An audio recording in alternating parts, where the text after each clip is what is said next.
ವಾಲ್ಮೀಕಿ ಅಭಿವೃದ್ಧಿ ನಿಗಮದ ಅವ್ಯವಹಾರ ಪ್ರಕರಣಕ್ಕೆ ಈಗ ಮತ್ತೆ ಚುರುಕು ಪಡ್ಕೊಂಡಿರ್ತಕ್ಕಂಥದ್ದು. ಈಗ ಮತ್ತೆ ವಿಪಕ್ಷ ನಾಯಕರು ಹೋರಾಟಕ್ಕೆ ಇಳಿದಿದ್ದಾರೆ.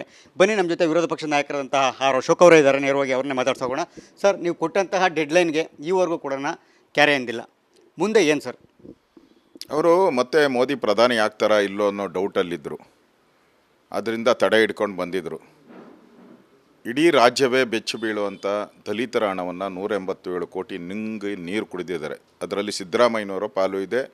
ಅದರಲ್ಲಿ ಕೇಂದ್ರದ ರಾಹುಲ್ ಗಾಂಧಿಯವರು, ಸೋನಿಯಾ ಗಾಂಧಿಯವರು ಎಲ್ಲ ಪಾಲು ಇದೆ ಇದರಲ್ಲಿ.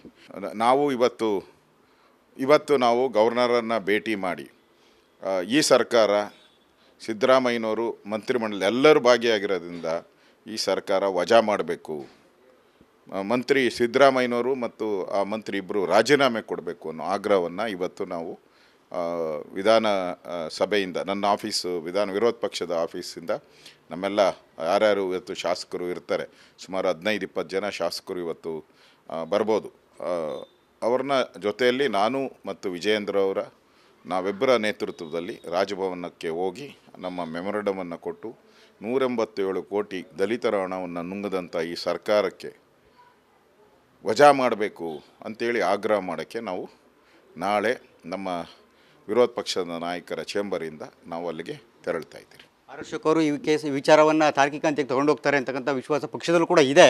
ಆದರೆ ತಾವು ಇದನ್ನು ಎಷ್ಟರ ಮಟ್ಟಿಗೆ ಯಶಸ್ವಿಗೊಳಿಸ್ತೀರಿ ಅಂತಕ್ಕಂಥದ್ದು ಕೂಡ ಈಗ ತಮಗೆ ಭಾಳ ದೊಡ್ಡ ಸವಾಲಾಗಿರ್ತಕ್ಕಂಥದ್ದು. ಈ ವಿಕೆಟ್ ಬೀಳೋವರೆಗೂ BJP ವಿರಮಿಸುವುದಿಲ್ಲ. ಎನಿ ಕಾಸ್ಟ್ ಈ ವಿಕೆಟ್ ಬೀಳೋವರೆಗೂ BJP ವಿರಮಿಸುವುದಿಲ್ಲ. ಸಿದ್ದರಾಮಯ್ಯನವರೇ ನೇರವಾಗಿ ಈ ಒಂದು ಹಗರಣದಲ್ಲಿ ಮುಖ್ಯ ಪಾತ್ರಧಾರರು ಅವರೇ ಇರೋದು. ಆದ್ದರಿಂದ ಅವ್ರ ರಾಜೀನಾಮೆನೂ ಕೇಳ್ತೀರಿ, ಮಂತ್ರಿ ರಾಜೀನಾಮೆನೂ ನಾವು ಕೇಳೋರಿದ್ದೀರಿ. ನಡಿ, ಈಗ ಶುರು ಮಾಡೋಣ.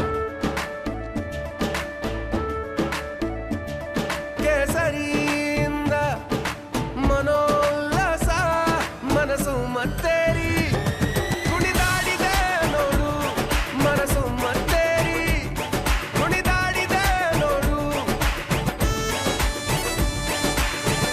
ಕ್ಷಣ ಕ್ಷಣವೂ ಆಚರಿಸಿ ಕೇಸರಿ ಹಬ್ಬ. ವಿಮಲ್ ಬಾಯಲ್ಲಿ ಹೇಳಿ ಕೇಸರಿ.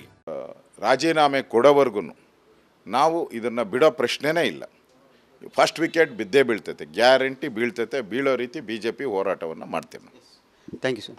ಇದಿಷ್ಟು ಕೂಡ ನಾವು ವಿರೋಧ ಪಕ್ಷ ನಾಯಕರಂತ ಆರ್ ಅಶೋಕ್ ಅವರ ಮಾತು. ಒಟ್ಟಾರೆಯಾಗಿ ಈ ವಿಕೆಟ್ ಏನಿದೆ, ನಾಗೇಂದ್ರ ಅವರ ವಿಕೆಟ್ ಬೀಳೋವರೆಗೂ ಕೂಡ ಯಾವುದೇ ಕಾರಣಕ್ಕೂ ಕೂಡ BJP ಹಾಗೇನು ವಿಪಕ್ಷ ವಿರಮಿಸುವಂಥ ಮಾತೇ ಇಲ್ಲ ಅಂತಕ್ಕಂಥ ಮಾತನ್ನು ಕೂಡ ಹೇಳಿರ್ತಕ್ಕಂಥದ್ದು. ಜೊತೆಗೆ ಇವತ್ತು ರಾಜಭವನಕ್ಕೆ ಕಾಲ್ನಡಿಗೆಯ ಮೂಲಕ ಹೋಗಿ ಮನವಿಯನ್ನು ಕೊಟ್ಟು ನಾಗೇಂದ್ರ ಅವರನ್ನು ವಜಾ ಮಾಡಬೇಕು ಅನ್ನೋ ನಿಟ್ಟಿನಲ್ಲಿ ರಾಜ್ಯಪಾಲರಿಗೆ ಮನವಿಯನ್ನು ಮಾಡೋದಕ್ಕೂ ಕೂಡ ಸಿದ್ಧರಾಗಿರ್ತಕ್ಕಂಥದ್ದು.